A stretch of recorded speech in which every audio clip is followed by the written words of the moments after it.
The last thing Evan Carter expected after a flawless morning of tennis was to find 3 6-year-old boys drawing dinosaurs and smiley faces all over his luxury car. But what truly stopped him cold wasn't the chalk, it was their faces. Identical. Familiar. And the woman sitting nearby, quietly reading, who looked like a ghost from the life he thought he'd left behind. Evan Carter never missed a tennis morning.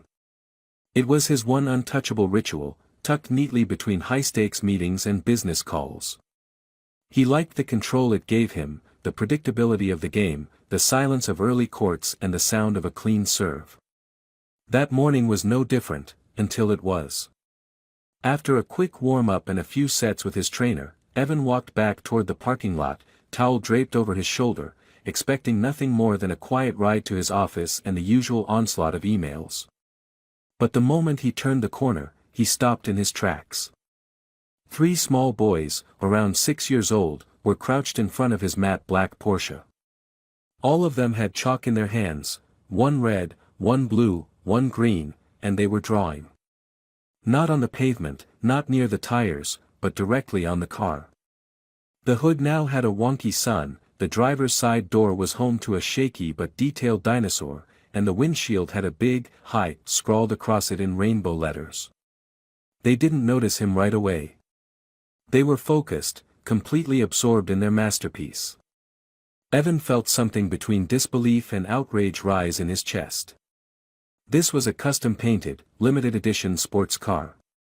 The kind of car people didn't even lean on, let alone treat like a sidewalk canvas. He took a step forward, his jaw already tightening, but then one of the boys turned. The child had soft, reddish-brown curls and wide brown eyes that blinked up at him without fear. A second later, the other 2 turned too, triplets, unmistakably. Identical expressions, identical eyes, identical curls, though each had his own energy. One looked startled, the second defiant, the third grinned without hesitation. It threw Evan off balance. They were adorable, yes, but more than that, they were eerily familiar. There was something about the shape of their eyes, the way one of them furrowed his brow, the way another tilted his head with quiet defiance, it struck Evan like a distant echo of something he couldn't place.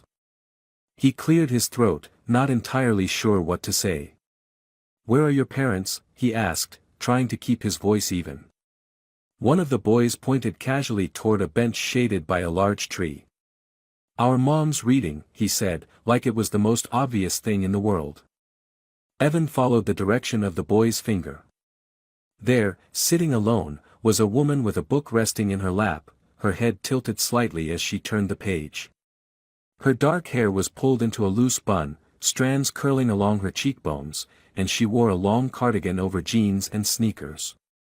She looked completely at peace, completely unaware, or perhaps completely unbothered, by what her sons were doing. Evan narrowed his eyes, something catching in his chest. There was something about her posture, the way she moved her hand as she turned the page, the way her face looked calm but just slightly tired. He started walking toward her, still holding the towel in his hand, footsteps heavier than before. The closer he got, the louder his heart began to pound, not out of anger, but confusion. Because when she finally looked up from the book and met his eyes, everything around him stopped. It was Claire. Claire Donovan. He hadn't seen her in over 6 years. Not since their abrupt ending. Not since she disappeared from his life without a real goodbye. And now, here she was. Sitting on a bench. Watching 3 children who looked like someone he might have been. The towel slipped slightly from his shoulder, but he didn't move to catch it. Claire blinked as if she wasn't sure she was seeing him right. "Evan," she said, her voice quiet but unmistakable. And in that moment, the only thought in his mind was one he wasn't ready to admit out loud: those boys weren't just familiar. They looked like him. Claire stood slowly from the bench, her book forgotten on the seat beside her, hands clenched at her sides as she looked at Evan like she was seeing a ghost. Her expression flickered between shock, guilt, and something else, something closer to quiet dread. Evan didn't speak right away. Neither did she. The air between them was heavy with unfinished history, words never spoken, and time that had passed too loudly to be ignored. The boys, unaware of the storm gathering between the adults, continued their playful banter behind him, now giggling as they drew mustaches on the car's headlights. Evan took a breath, grounding himself. He hadn't expected to see Claire again. He hadn't thought about her for a long time, or at least that's what he'd convinced himself. But the moment her eyes met his, all of it came back. The way she used to laugh into his chest. The way she would fall asleep mid-sentence, curled into him like the world couldn't touch her there. And the way she had left. No call. No message. Just silence. He had buried that hurt under years of building walls and climbing ladders. And now she was standing in front of him like no time had passed. Except it had. And clearly, it hadn't passed alone. He glanced back at the boys again, taking them in with new clarity. All three of them had his eyes. His cheekbones. The middle one even had his crooked grin. Evan turned to Claire fully, voice quieter than he intended. Are they mine? Claire didn't answer immediately. She looked down, one hand tightening around her wrist, and then back up.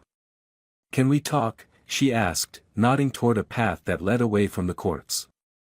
Evan didn't respond, but his feet moved. They walked in silence for a few moments until the sounds of the boys faded behind them. They reached a quieter corner of the park where the trees stretched wide overhead and the sun filtered gently through the branches. Claire stopped and finally looked at him, really looked. No, she said softly. They're not yours. Evan blinked, momentarily stunned by the simplicity of the answer. He opened his mouth to speak, but she continued. I found out I was pregnant about 2 weeks after you left for London. I tried to call. I emailed. But you had changed numbers. Your assistant screened everything. I thought maybe it wasn't meant to be. I told myself it was better for everyone if I didn't push. I didn't want to beg you to come back. And I didn't want to raise them with resentment between us. So you didn't even try to tell me again? Evan asked, his voice sharp but not loud. Claire, I would've. Would you? She cut in, not unkindly. Would you have left your job, your company, your plans, to come back for someone who was pregnant with triplets? The question hung between them. Not as an accusation, but as a real, raw uncertainty. Evan didn't answer right away. Because he wasn't sure what the truth was. Maybe back then, the version of him that boarded a plane to London would have run. Maybe that Evan wouldn't have known how to handle 3 lives growing inside someone he hadn't planned on building a future with. But they're not mine, he said, more to confirm it to himself than anything. They're not yours, Claire repeated. Their father left before they were even born. He said he wasn't built for this. I believed him. And honestly, I'm glad he's gone. It made me stronger. It made me their only constant. Evan looked at her, not with pity, but with something like awe. Raising one child alone was difficult. 3. It was nearly impossible. And yet she had done it. Without complaint. Without help. Without him. Why are you here? She asked suddenly. Why now? He looked at her, then back in the direction of the boys, and then returned his gaze to her face. I wasn't looking for you, he admitted. I didn't even know you were in the same city. I was just playing tennis. And then I saw them. Saw you. And something stopped me. Claire exhaled slowly. Well, here we are. Evan nodded. Yeah. Here we are. Neither of them knew what the next step was. But they both knew the moment had shifted something permanent. The past wasn't gone. The answers weren't simple. But the connection that once tied them together hadn't vanished. It had only gone quiet. And now, it was beginning to speak again. Later that evening, Evan sat alone in his penthouse, surrounded by glass walls and breathtaking views that felt more distant than ever before. The city sparkled beneath him, but it didn't touch him.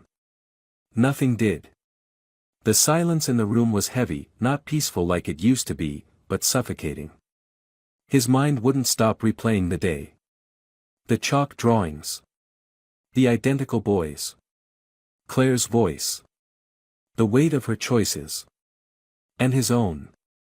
He had come home not knowing what to feel. He wasn't angry, not exactly. But he was unsettled in a way he hadn't been in years. He poured himself a drink, something he rarely did outside of business dinners, and stood by the window, staring out into the city he'd conquered. It felt ridiculous now, how much effort he had put into this image of control and precision. What good had it done him? He had money, power, real estate in 4 countries, and not a single moment in that entire day had meant more than the one where a 6-year-old had grinned at him with a chalk-stained hand and eyes that looked too much like his own. He hadn't expected them to be his. But part of him, some small, unspoken part, had wanted them to be. And when Claire said they weren't, something inside him cracked open. Not from relief. From loss.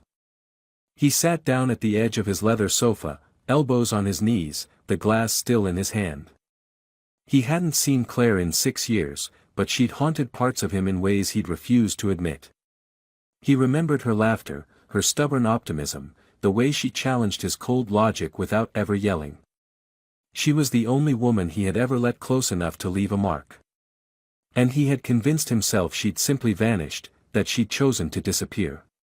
But now, seeing her again, seeing what she had built, who she had become, it was like time folded in on itself. And then there were the boys. He couldn't stop thinking about them. The way they stood close together like a unit, the way they finished each other's sentences, how they were clearly mischievous and curious and full of energy. They weren't his, but it didn't matter. They existed. They were part of her. And for reasons he couldn't fully explain, he wanted to know them. Not as an obligation. Not to fix anything. Just to be near them. Evan had never been someone who longed for a family. His childhood had been a map of distance, boarding schools, nannies, empty houses with long dinner tables.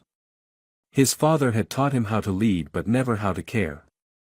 His mother had loved him, he supposed, but from a far-off place, always preoccupied, always a bit distracted.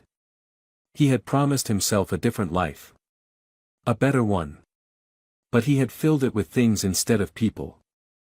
And now, for the first time, he felt the emptiness of that decision. He reached for his phone but stopped himself before calling Claire. What would he say? He didn't have answers. He wasn't ready to ask for anything. He wasn't even sure what he wanted from her, or from the children. All he knew was that he couldn't go back to pretending he didn't care.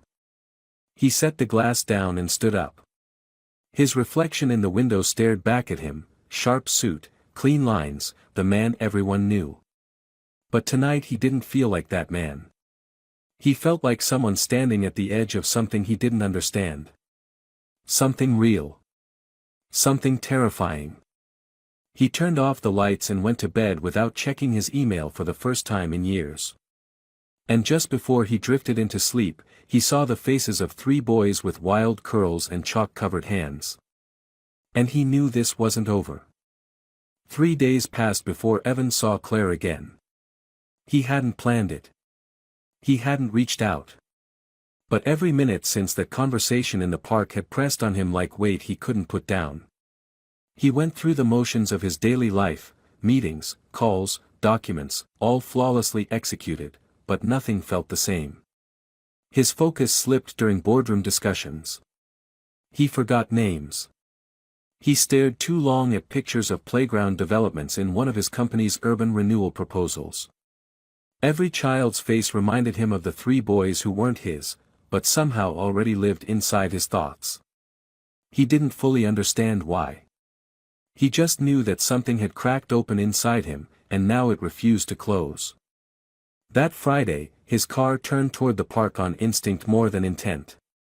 He had no idea if they'd be there. It was late afternoon, the golden hour where the sun draped itself across the city like honey. The playground came into view, and there they were, just like before. The boys were climbing the jungle gym, yelling to each other with the wild energy only 6-year-olds possessed. And Claire was on the same bench, her posture more alert this time. She noticed him the moment he stepped out of the car, and though her body tensed, she didn't look away. He walked over slowly, without an agenda. He had nothing rehearsed. She stood before he even reached her, brushing her palms against her jeans like she needed to prepare herself for impact. "I wasn't sure I'd see you again," she said. "I wasn't sure I was coming." They looked at each other for a moment. Not like strangers, not like old lovers either. Like two people finally realizing they still knew the shapes of each other's silences. "I've been thinking," he started. "About them. About you. About what happened." Claire folded her arms, not defensively, but out of the need to hold something in place. "You don't owe us anything, Evan. That's not why I'm here." "Then why are you?" He took a breath, long and deep, and for once in his life, he didn't try to edit the emotion out of his voice. "Because I don't want to walk away.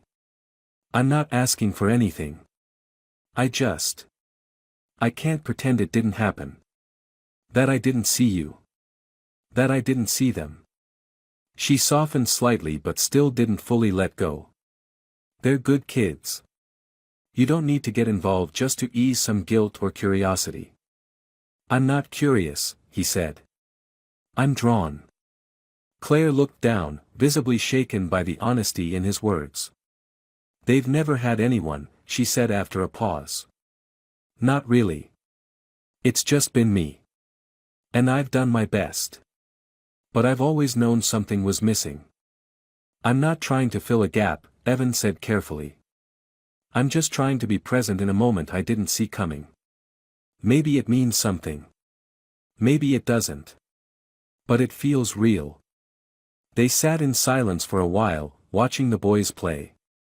One of them, the middle child, slipped off the edge of the slide and landed hard on his knees. He didn't cry, but he looked around quickly, eyes wide with that sudden need for comfort. Before Claire could move, Evan stood and jogged over, crouching beside the boy without hesitation. "Hey," he said gently. "You okay, champ?" The boy nodded, blinking fast. Evan brushed the dirt from his jeans and smiled. "Tough one, huh?"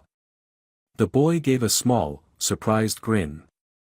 Evan offered a fist bump, which the boy returned like it was the most natural thing in the world.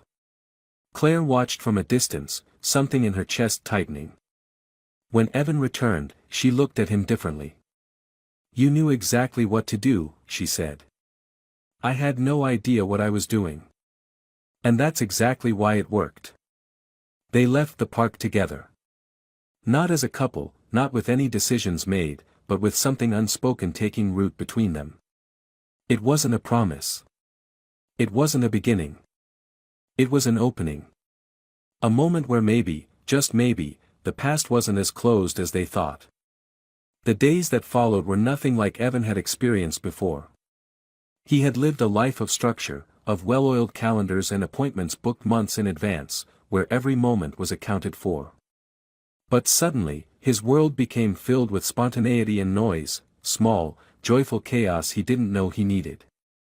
He didn't make any formal declaration to Claire, didn't ask permission to enter their lives in any official way. He simply started showing up.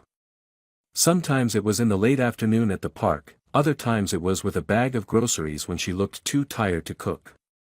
Once, he arrived with art supplies after hearing one of the boys say he wished they had better markers. He didn't try to impress them. He didn't ask for their attention. He just made himself present.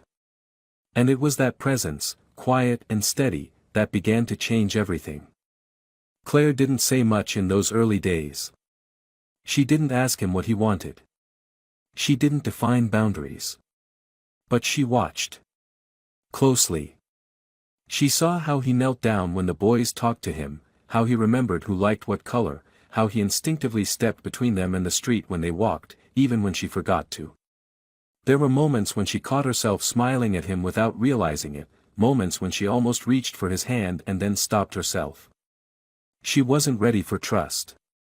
But she was beginning to believe he meant what he had said.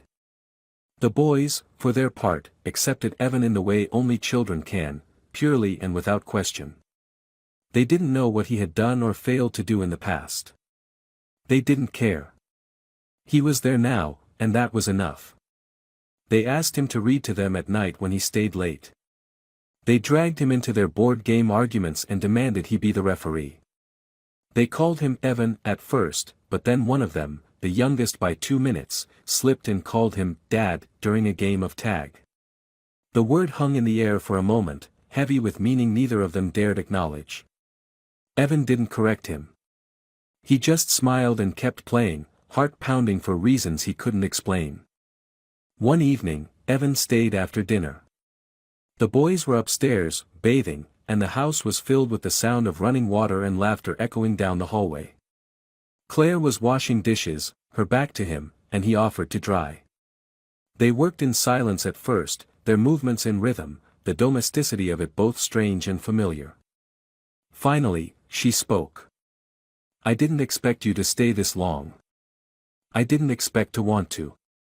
Claire set down a glass and turned to look at him. "They're starting to get attached. So am I." Her lips parted slightly, the breath catching in her throat. "I don't want them to get hurt. I don't want to get hurt. I'm not leaving," he said. "I don't know what this is yet, or what it's going to become. But I know I want to be in it." She didn't answer right away. Her eyes searched his face, as if trying to find the flaw in his sincerity. But she didn't find it. And for the first time since he returned to her life, she let herself believe this might not end the way everything else had. Later that night, after the boys had fallen asleep and the house had gone still, Claire walked Evan to the door. He turned before stepping out, as if waiting for her to say something, and she reached out to touch his arm. "Thank you," she whispered. "For what?" "For showing up." Evan looked at her for a long moment, then leaned forward and kissed her forehead. It was simple. Gentle. A promise without words. And when he left, the silence he left behind no longer felt like absence. It felt like hope. A month passed, and Evan had become more than a visitor, more than a drop-in presence around dinner time or on weekend afternoons. Without announcing it or even fully realizing when it had happened, he had become woven into the rhythm of their lives.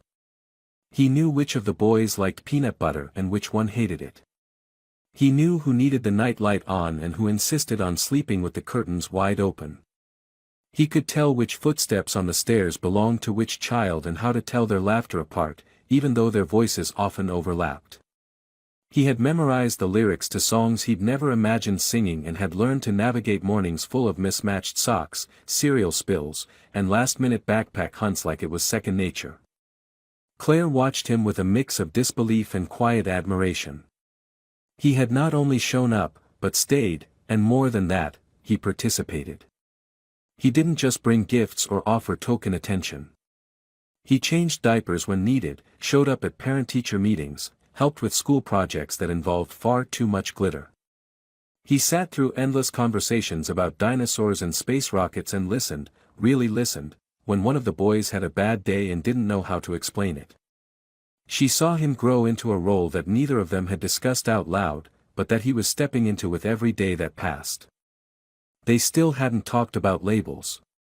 Not about what they were to each other now, or what they would be. There were no declarations, no late-night confessions of love. It was quieter than that, deeper somehow. She felt it when he brought her coffee before she even asked, when he stood next to her during bedtime stories and didn't rush off afterward. She felt it when their hands brushed and neither of them pulled away. The love wasn't loud, it was steady, and she had never trusted anything more. One evening, as the sun dipped low and the living room filled with that soft, golden light, Claire walked in to find Evan lying on the floor, 3 heads resting on his chest as he told them a story from memory. No book. No pictures. Just his voice and their trust. One of the boys had fallen asleep, arm draped across Evan's stomach, mouth slightly open. Another was barely keeping his eyes open. The third stared up at the ceiling, listening intently. Evan glanced up when he saw Claire and smiled, not moving, not wanting to break the spell. She stood there longer than she meant to, arms folded, heart aching with a kind of gratitude she didn't know how to express. Later, when the boys had been tucked into bed and the house was quiet again, she found Evan in the kitchen, rinsing out cups they had left behind.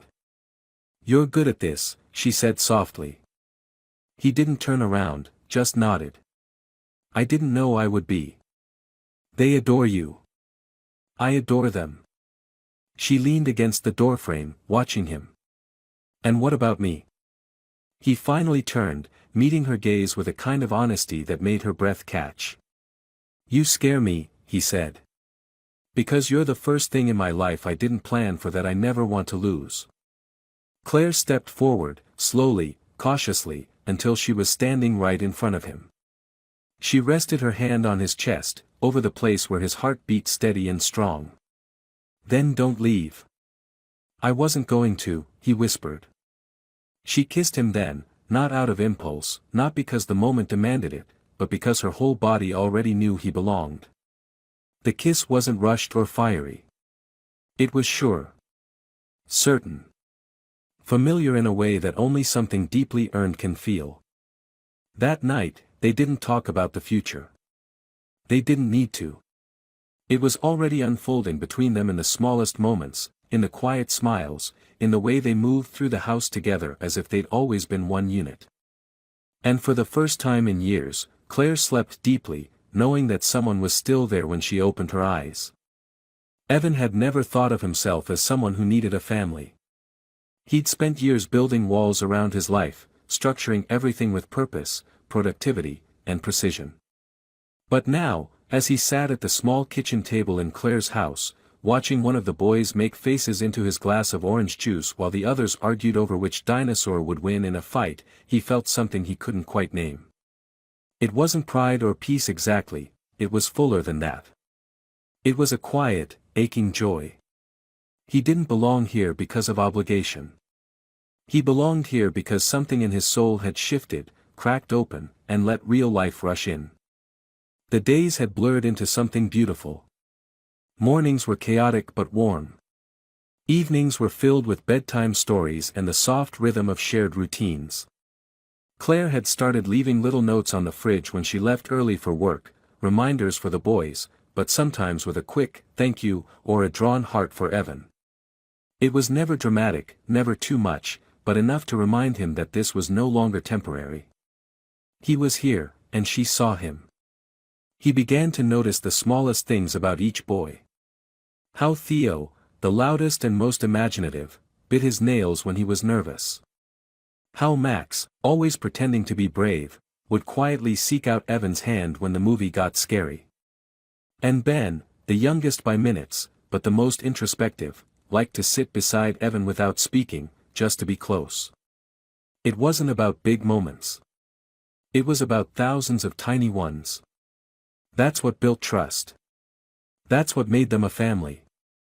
One evening, after a long day at the park and a living room fort building competition that ended with pillow casualties and endless laughter, Claire pulled Evan aside. The boys were upstairs, supposedly getting ready for bed, which meant they were likely still half-dressed and negotiating toothbrush time. She looked serious but not tense, her fingers fidgeting slightly with the hem of her sweater. "There's something I want to talk to you about," she said, her voice careful. Evan straightened, immediately attentive. "Of course. What is it?" She took a breath. "They've been asking questions. Not about their biological father, not directly. But, they're trying to make sense of who you are. And I think it's time we give them some kind of answer." Evan nodded slowly. "What do you think they need?" "I think they need to know they can count on you. That you're not going to disappear one day. That you're not just a very nice guest who reads stories and plays soccer in the yard."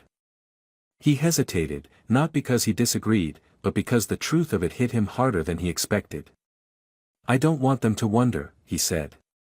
"And I don't want them to feel like they have to earn me being here. I'm here because I want to be." Claire met his eyes. "Then maybe it's time we make that official." The words hung in the air, not as a demand but as a possibility. Evan felt the weight of them settle into his chest, not as pressure, but as purpose. He thought about how much had changed, how much he had changed, and how much these boys already meant to him. And then he saw something in Claire's eyes, a flicker of hope mixed with fear, the fragile courage of a woman who had done it alone for so long and was still learning how to let someone in.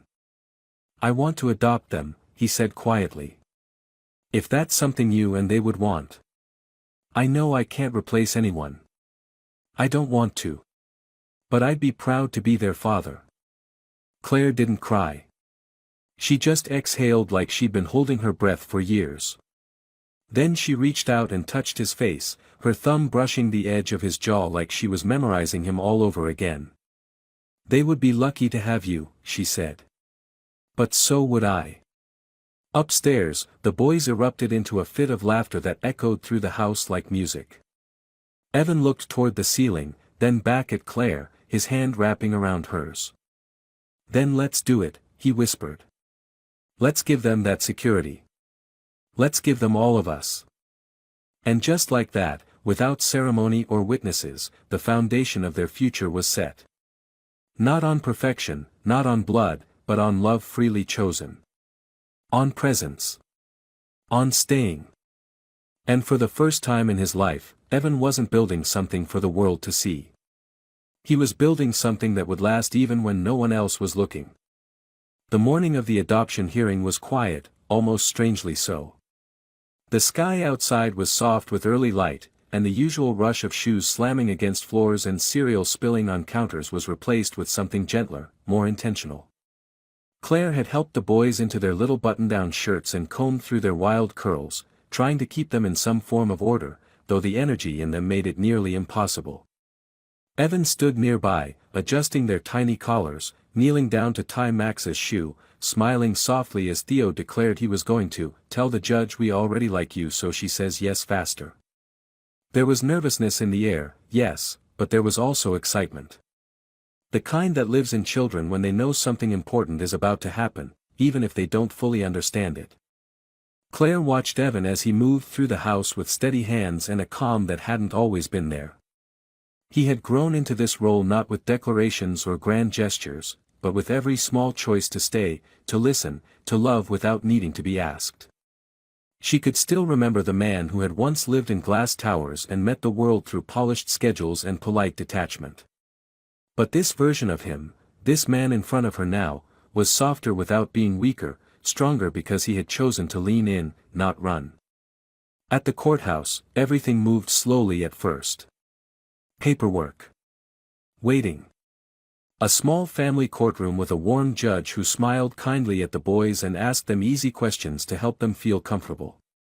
Claire sat beside Evan, her hand gripping his under the table, fingers interlaced tightly.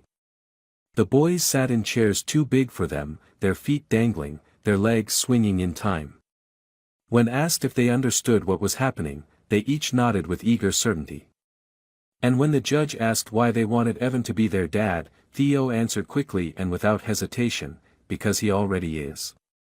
Claire's heart twisted, and Evan didn't hide the way his throat tightened as he reached to gently tousle Theo's hair. The judge smiled at that, then turned to Evan with a warmth that made the room feel less like a courtroom and more like a home being made in real time. She asked Evan why he wanted to take this step, and his voice, though quiet, held no uncertainty. "Because I love them. Because they are already mine in every way that matters. And I want them to know that I'm not going anywhere." The moment the judge signed the papers, it was almost anticlimactic in its simplicity. A final flourish of pen to paper. A few official words. But what it meant, what it changed, was everything. Evan was their father now. Legally. Publicly. Permanently. And even though nothing about their day-to-day lives would suddenly shift, the sense of completeness that settled over them was undeniable. Back at the house, they celebrated with pancakes, balloons taped haphazardly to the wall, and hand-drawn cards from the boys that said things like, "Best dad ever," and "Thanks for choosing us."